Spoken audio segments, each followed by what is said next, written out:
नमस्कार। अच्छा, पूजार प्रकृत अर्थ कौन हो पारे? केवल एक श्रद्धार भोग ना आउ किछि हुई तो दयार कौनसी कार्य? आसंतु आज आम एक कहानी माध्यम एई प्रश्नर उत्तर खोजिबा। एमिति एक कहानी जहाँ दया भितरे लुचि रहिथिबा आध्यात्मिकता को दर्शाई थाए। आसंतु आरंभरू ही एही मूल प्रश्नटी उपरे टिके चिंता करिबा। परंपरा बड़ ना जीवनर आवश्यकता?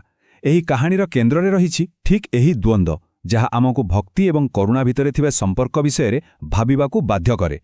तेबे कथाटी हेउछि महाविषुव संक्रांति बा आमे जाहाकू पणा संक्रांति बोली कहिथाउ सेही पर्वर। एहा ओडिशार सबुठारु महत्वपूर्ण पर्वमानक भितर गोटिए। सेदिनर परिवेश पूरापूरी भक्ति आउ उत्साहरे भरी रहिथाए।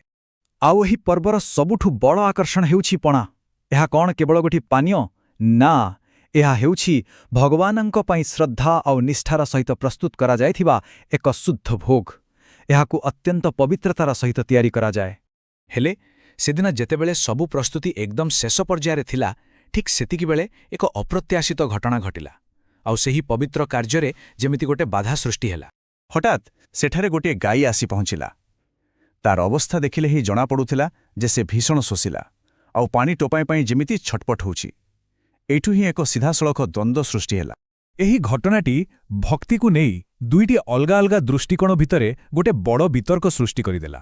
गोटिए पटे थिला परंपरा आउ अन्य पटे थिला मानविकता। देखंतु एटी दुईटी मत केमती सामनासामनी हेला। गोटे पक्षर जुक्ति थिला, अरे ए भोग तो केवल भगवानंग पई, गोटे पशुर स्पर्शरे एहा अपवित्र होइजिबो। हेले अन्य पक्षरे किछि लोकंग मत थिला, गोटे सुशीला प्राणीकू साहाय्य करिबाठर बड़ धर्म आउ कोन अछि। आउ जेतेबेले ही विवाद बढ़िबाकू लागिला, सेतेबेले जणे ज्ञानी पंडित आगोकू आसिले। आउ एहार समाधान पाई से एक छोट कहानी कहिले जहाँ समस्तंक आखि खोलिदेला। कहानीटी बहुत सरल थिला, किंतु तार अर्थ बहुत गभीर। जणे व्यक्ति निजे शोषरे छटपट हेउथिले भी निज पाखरे थिबा सबुतक पानी गोटे असहाय जीवकू पीवाकू देदेले। आउ एही निस्वार्थपर काम देखि स्वयं भगवान तांको सामने प्रकट हेले। एही कहानीर गभीर शिक्षा समस्तंक हृदयकू छुईगला। सेमाने सेदिन बुझिपारिले जे प्रकृत पूजा केवल रीतिनीतिर सीमित नुहे, बरं जीव प्रति दयारे ही रहिछि। सतरे जीवर सेवा ही तो ईश्वरंकर सेवा। जानती भगवान विष्णु सेई भक्तंकू कौन कहिले? से कहिले ग्रीष्म कालरे एक शोषिला जीवकू जलदान करिबा ही सर्वश्रेष्ठ पूजा। बास एही गोटिए वाक्य सेठारे थिबा सबु द्वंद्वकू दूर करिदेला। ताहेले प्रकृत पूजार अर्थ कौन?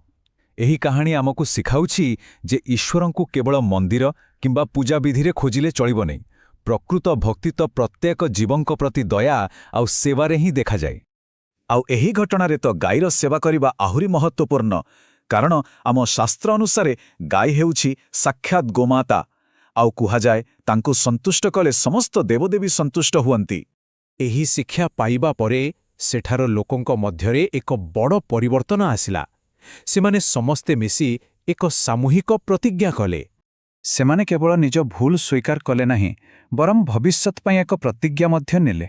सेमाने स्थिर कले जे केवल संक्रांति दिन नुहे, वर्षर प्रत्येक दिन सेमाने निज घर बाहरे पशुपक्षींक पई गोटे पाणीपात्र निश्चय रखिबे। एही कहानी आमको एक गभीर प्रश्न पचारुछि। जदि जीवर सेवा ही ईश्वरंक सेवा, तेबे आमे आजिठारु दयार केउ छोट पदक्षेपटी आरंभ करि परिबा?